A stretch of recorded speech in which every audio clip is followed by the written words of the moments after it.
Bonjour à tous, c'est Claudia Stéphane, hypnopraticienne, spécialisée dans la thérapie pour les hypersensibles et les surdoués. Je voudrais vous faire réfléchir aujourd'hui sur une vérité qu'on néglige et qui est pourtant essentielle dans notre existence, car cela nous permet de comprendre une des raisons majeures de notre état de stress et d'anxiété de plus en plus aigu. On connaît tous cette vérité, cependant on fait abstraction d'elle et il est peut-être temps d'y prêter une grande attention. Si vous me suivez, c'est que vous êtes déjà sur un chemin de développement personnel ou que vous travaillez sur vous pour vous élever spirituellement. Vous savez donc que l'énergie est intelligence, que la lumière est intelligente, mais ce à quoi on ne pense pas, c'est que l'ombre l'est aussi. Nous sommes dans la troisième dimension. La lumière et les ténèbres coexistent. On a tendance à oublier cela et donc on oublie les conséquences et l'influence que les deux ont sur nous. Si nous choisissons d'aller vers la lumière, l'ombre cherchera à regagner le terrain perdu. Elle va nous défier à travers des relations blessantes, mais à travers des situations de plus en plus stressantes aussi.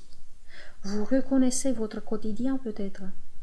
Plus nous insistons à travailler sur nous et à faire de la lumière dans notre vie, et plus l'ombre va nous challenger. Avez-vous pensé à cela? Si on ignore l'action de l'ombre, si on ne veut pas la voir tout simplement, nous allons croire que le travail sur nous-mêmes ne porte pas de fruits et que tous nos efforts sont inutiles, que nous n'allons jamais réussir à nous soustraire des malheurs. Et cette pensée, renforcée par la peur, nous fait effectivement créer encore de la noirceur.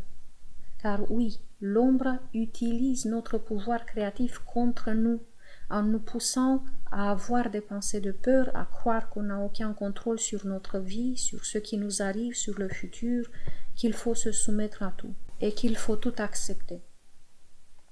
Aujourd'hui, beaucoup de sources d'informations officielles sont corrompues et utilisent le pouvoir de l'inconscient contre l'homme, sans même lui laisser des périodes de répit pour ne pas que la peur baisse. En sachant tout cela, nous pouvons utiliser notre pouvoir de choisir ce qu'on lit, ce qu'on écoute, ce qu'on pense.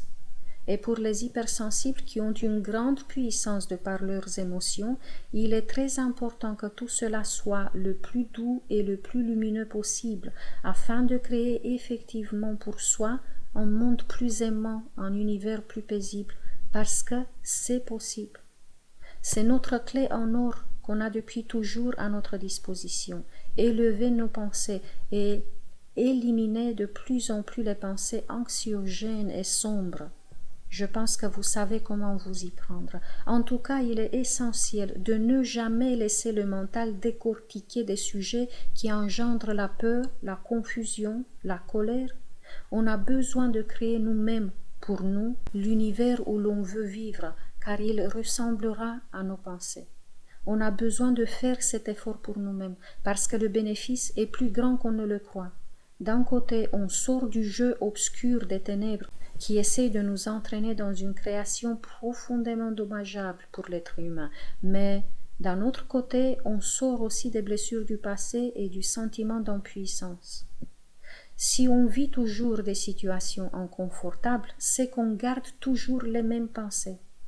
Mais vu qu'on est capable de faire tellement de sacrifices, des fois même irrationnels pour certaines personnes, ça devrait être facile de faire cet effort pour nous aussi, à savoir de nous focaliser l'attention uniquement sur ce qui illumine notre esprit pour construire quelque chose de bénéfique dans notre existence, dont on est responsable.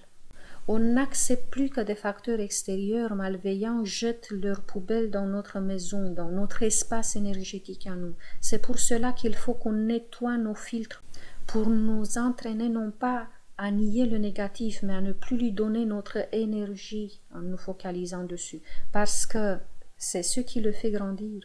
On a besoin de regarder vers la lumière et la chercher en tout. Et si on n'alimente plus la noirceur, elle n'aura plus aucune force pour nous attaquer.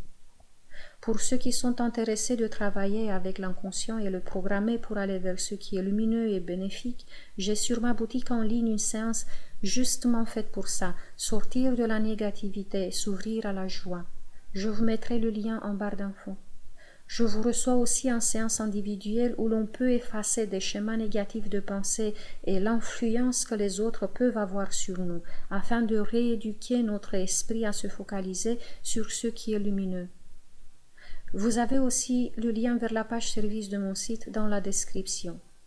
Je pense aussi faire peut-être une séance sur YouTube pour qu'on transforme l'enfant traumatisé et soumis en nous en enfant de lumière. J'ai pensé à cela car l'image qu'on a de lui est réductrice pour utiliser un euphémisme.